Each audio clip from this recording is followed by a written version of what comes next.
Seguimos con más aquí en El Comercio TV y es momento de saludar a nuestro invitado del día de hoy. Se trata del ministro de Salud, Juan Carlos Ceballos. Muy buenos días, ministro, bienvenido. Buenos días con todos, un gusto estar de nuevo con ustedes. Ministro, en las últimas semanas los contagios y fallecidos, el mayor número se concentra en Quito. Entre antes de ayer y ayer hubo 305 contagiados, de ellos 191 fueron en la capital y de los 33 fallecidos, 31 fueron en Pichincha. ¿Esto no es una alerta de que algo no está funcionando en Quito, en sí, en Pichincha? No creo que sea una alerta. Mire, lamento, cada fallecimiento es un dolor terrible para la familia que lo sufre, pero yo creo que esta es parte de lo que es la curva de epidemia de esta y de cualquier otra epidemia. Nosotros tenemos en este momento un número mayor de pruebas que se están haciendo y por lo tanto el mayor número, al menos de los contagios, va a subir porque tenemos más pruebas, las pruebas están focalizadas en ciertos sitios.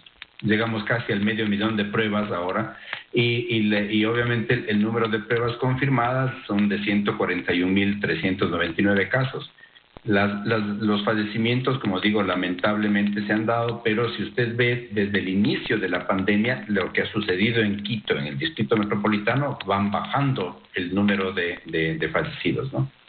¿Pero qué se piensa hacer, ministro? Pues hemos visto que todavía hay fiestas que se realizan sin cumplir con el número establecido, hay aglomeraciones y sin duda alguna esto está provocando también este incremento de cierta forma acelerado en la ciudad que es ahora el centro de la pandemia, porque hay otras ciudades también afectadas, también como Cuenca. Tiene toda la razón. Hay que considerar que esta no es una pandemia que ha terminado, estamos lejos de terminar la pandemia, porque de las cifras que nosotros tenemos son, miren, Quito particularmente a lo que usted se refiere, 22% de las personas ya se contagiaron y desarrollaron anticuerpos. Pero ¿qué pasa con las otras 4 de 5 personas? Esas, el 80%, cerca del 78%, todavía debe contagiarse. Entonces, estas fiestas clandestinas, las concentraciones que tenemos de fiestas y de celebraciones, no deben darse porque en realidad es ahí donde está el contagio. Pero ¿cuál es el nivel entonces de ocupación? Si usted dice que todavía sobra un porcentaje que tendría que contagiarse aquí en la capital, 1 de cada 5, tengo entendido, según lo que usted también ha manifestado, señor ministro, que son quienes ya se han contagiado aquí en la capital. ¿Cuál es ese porcentaje de camas que está disponible, por ejemplo, en la unidad de cuidados críticos de pacientes COVID-19? Porque el alcalde de Quito también incluso ha manifestado que está al tope y si todavía falta una cantidad de personas por contagiarse, ¿cómo se va a abastecer? No, mire, las camas, la ocupación de las camas, la demanda de camas va disminuyendo. Yo no creo que el alcalde haya dicho que está al tope cuando él tiene el bicentenario, que hay un porcentaje muy grande de camas que están libres. Cerca del 60-70% de las camas del bicentenario están libres.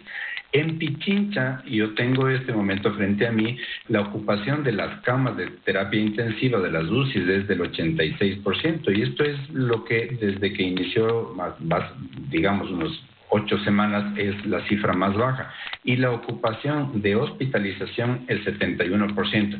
Mire, le digo, en el Eugenio Espejo, por ejemplo, que es un hospital que trabaja muy bien, es el ícono del país en términos de atención médica, 10 camas de las 27 han sido ya pasadas a que atiendan otro tipo de enfermedades. Estas buenas noticias no nos deben alertar para que bajemos la guardia. Más bien, les repito, en este momento tenemos que ser mucho más cuidadosos. Y si me permite 10 segundos, en esta nueva fase, dentro de las casas es cuando se deben evitar las aglomeraciones, las conglomeraciones. No podemos tener dentro de casas sin ventilaciones, sin ventanas abiertas, sin puertas abiertas, la concentración de las personas. Más de 5 o 10 personas no pueden estar, dependiendo obviamente del lugar. Mantengamos la distancia, usemos mascarilla en lo posible, pero hay que evitar dentro de las casas el hacer las reuniones. Es ahí donde está la mayor fuente de contagio. Señor ministro, antes de empezar con esta entrevista, conversábamos los dos por interno. Usted me decía justamente que en esta nueva fase se van a hacer ciertos controles. ¿Cómo va a funcionar? Por lo que hemos visto, como decimos, de quizás esta indisciplina de la gente, pues al parecer también, como todavía hay estas aglomeraciones, todavía hay estas fiestas, el mensaje del gobierno a través de su campaña Yo me cuido parece no estarle llegando completamente a la ciudadanía, por eso la indisciplina.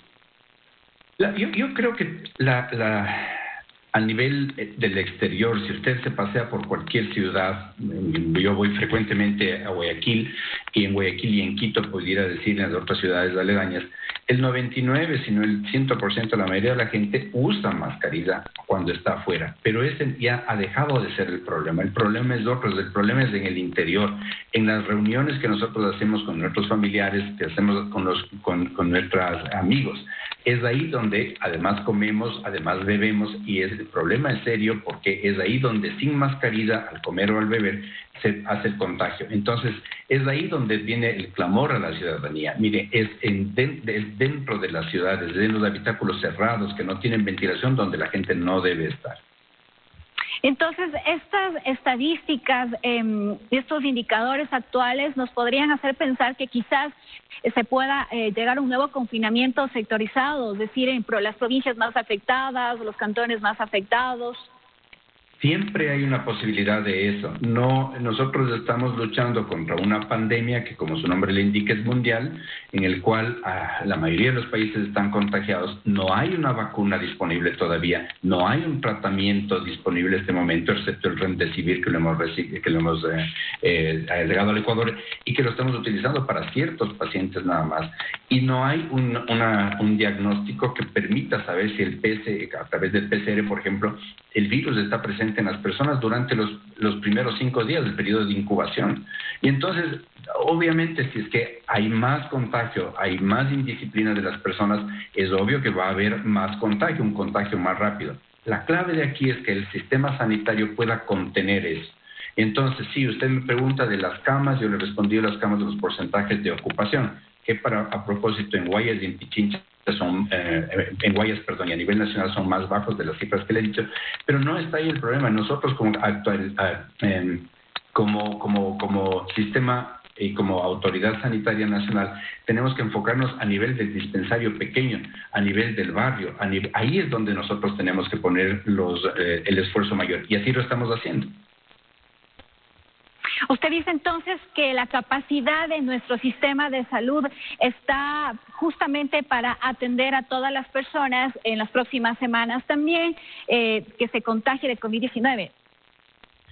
Sí, yo creo que esa es una afirmación que es correcta, sin embargo no podemos, como digo, bajar la guardia.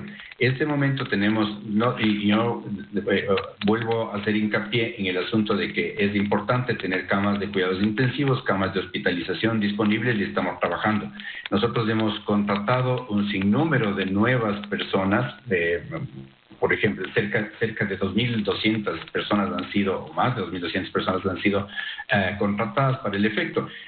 Pero el énfasis debe estar en la responsabilidad de cada individuo y en contener, como lo hemos hecho nosotros, toda la pandemia a nivel de los dispensarios, los subcentros pequeños, a nivel del barrio. Ahí donde usted ve, a cualquiera que usted vaya, va a haber una tienda o una carpa que atiende exclusivamente pacientes con infección respiratoria aguda, y la otra que atiende otro tipo de enfermedades usuales, vacunas, traumatismos, etcétera. Y eso vamos a continuar haciéndolo, ¿no? Ministro, el resto del país vive una realidad distinta a la de Quito, sin duda, porque tanto los contagios como la mortalidad ha disminuido en el resto del país. Pero hay una posibilidad quizás de un rebrote como lo está viviendo ya España y Francia. La ciudadanía tiene temor.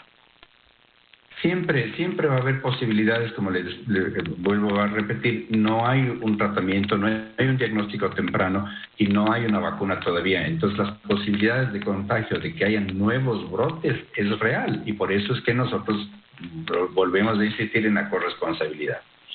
Ministro, usted ha hablado también del tema de las vacunas. Usted ha dicho justamente que Ecuador está gestionando ser parte de la iniciativa COVAX para acceder a una vacuna contra el COVID. ¿Se ha tenido éxito en esas gestiones o se está conversando también con otras farmacéuticas para obtener la vacuna? Estamos conversando con todas las farmacéuticas y también con la iniciativa COVAX, que está liderada por la Organización Mundial de la Salud. En todas ellas hemos expresado nuestro deseo de participar. Hay exigencias que son difíciles de cumplir, como por ejemplo que nosotros demos una cuota inicial y que independientemente de cómo resulte la vacuna, esa es una cuota que no es reembolsable o no pasa a ser parte de la inversión. Entonces son consideraciones difíciles de cumplir. Estamos haciendo todo lo posible para que el Ecuador no quede rezagado en términos de recibir las vacunas y a precios razonables. Pero, y no solamente con COVAX Initiative, como les digo, hemos hecho con AstraZeneca Oxford, fuimos especialmente a Londres para hablar de esto. Seguimos trabajando con Pfizer y con todas las otras iniciativas a nivel local o a nivel regional. Esta cuota nos pone en desventaja con respecto a los demás países para que llegue la vacuna, ministro. No, a todos los países les están exigiendo lo mismo, además de un porcentaje alto al momento de la entrega, al momento de que sea aprobada ya por el FDA o por una institución similar.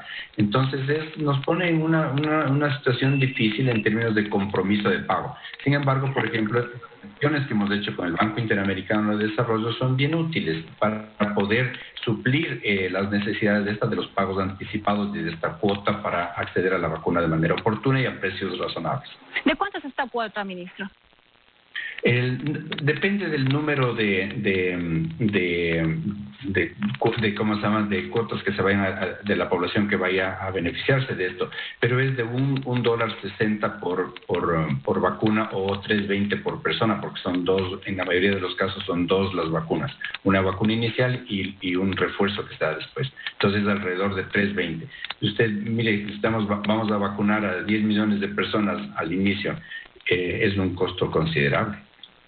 Así es, ministro. De todas formas, hasta que se aprueben todos los estudios, ¿cuándo se piensa que podría llegar la vacuna acá al Ecuador? Hay varias estimaciones al respecto. Nosotros hemos ofrecido inclusive que parte del testeo para acelerar el proceso se lo haga en la población ecuatoriana, pero yo creo que alrededor de marzo-abril es una fecha probable. Ojalá sea antes.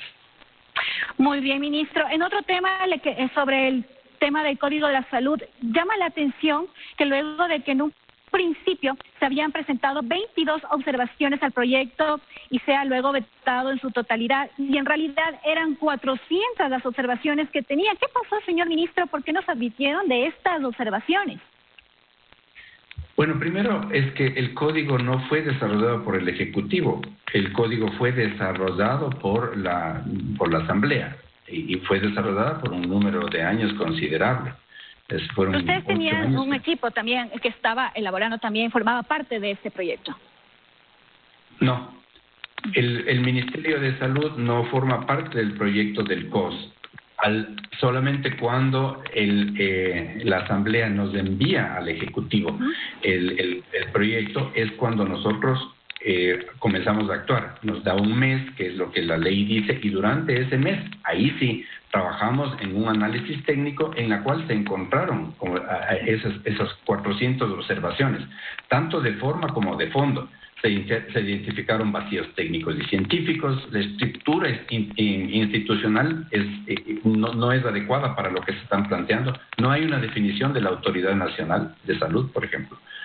Entonces, más o menos se acogieron en ese mes, se acogieron aportes de más de 170 actores de sociedad civil, gremios científicos, etcétera. Entonces, se hizo un buen estudio, pero en esos 30 días, no antes. Por eso nos advirtió antes de estas 400 observaciones. Ministro, desde algunos expertos se dice que lo que ha pasado es que se ha dado un tratamiento político al código, más no técnico, por la presión de ciertos grupos en los temas polémicos. ¿Qué responde ante esto, ministro? No, eso no es cierto. Nosotros no hemos trabajado para un tema político. El tema político hay pensamientos y hay posiciones que son irreconciliables, como por ejemplo las del aborto, por ejemplo, las de las emergencias obstétricas. Hay grupos dentro de la sociedad, y eso es respetable de una sociedad democrática, que tengan unas posiciones que son irreconciliables. Eso es por un lado. Pero no se podía vetar, sino totalmente, un código que adolece de gravísimas implicaciones. Yo le digo, por ejemplo, uno a usted. ¿Cómo es posible que el código diga que se debe humanizar la ancianidad como regla, como norma? Eso no es posible. Eso es una cuestión completamente fuera de contexto. Entonces, la cuestión que sí quiero ratificar es que toda emergencia, sea obstétrica, cardíaca, cerebrovascular, traumática, se da y se mantiene. Es decir, eso no se ha objetado. Señor ministro, el nuevo código que propuso el presidente realizar, ¿lo puede tomar como base ya al realizado por la Asamblea? Así es, y eso, mire, el otro punto es completamente punitivo. Yo como médico no puedo dejar de defender a mis colegas médicos. Ellos tienen, y tenemos todos, una responsabilidad, pero 172 sanciones administrativas. Ahora existen 10. Se sube a 172, eso es impensable, que nosotros hubiéramos podido aceptar eso. Pero tomemos esta acción, tenemos un año para trabajar con la nueva Asamblea, con la nueva Comisión de Salud, para conciliar aquellos puntos que son indispensables.